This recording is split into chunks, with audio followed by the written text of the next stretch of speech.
Parents have been stacking up lots of questions on how to keep their children safe when they're sleeping in bunk beds. Not Duplo bunk beds like I just made, but bunk beds. Well, I don't want to roll over on this one, so let me provide some information on this subject.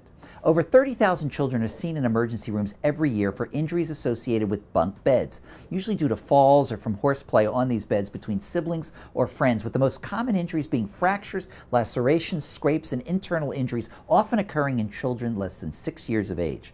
On the other hand, a bunk bed not put together safely, like my Duplo bunk bed, can also result in entrapments and more serious injuries if the top bunk falls down on the bed below with someone in it. So what do I recommend?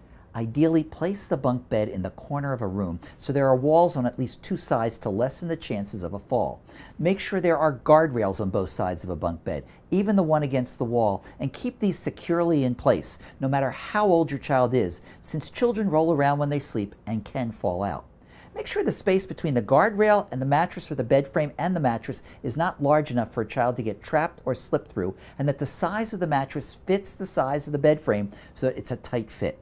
As to that top bunk, don't allow a child under 6 to sleep up there, and make a rule that only one child can be on the top bunk at any one time. Also, be sure there are cross ties under the mattress foundation of that top bunk so it does not collapse on the person sleeping below, entrapping them and causing serious injury.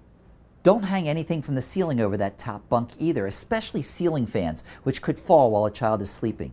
There should always be a ladder available for a child to climb up to the top bunk, and not chairs or other pieces of less sturdy furniture that can topple over. A nightlight at night should be used so that children can see that ladder even with the room lights out. Most importantly, make rough play on bunk beds something that will just not be tolerated. Let your children know that that kind of rough play will result in loss of use of the bunk bed. Hopefully, you'll find tips like these to be more than bunk when it comes to knowing how to keep your children safe if they're going to be sleeping in bunk beds.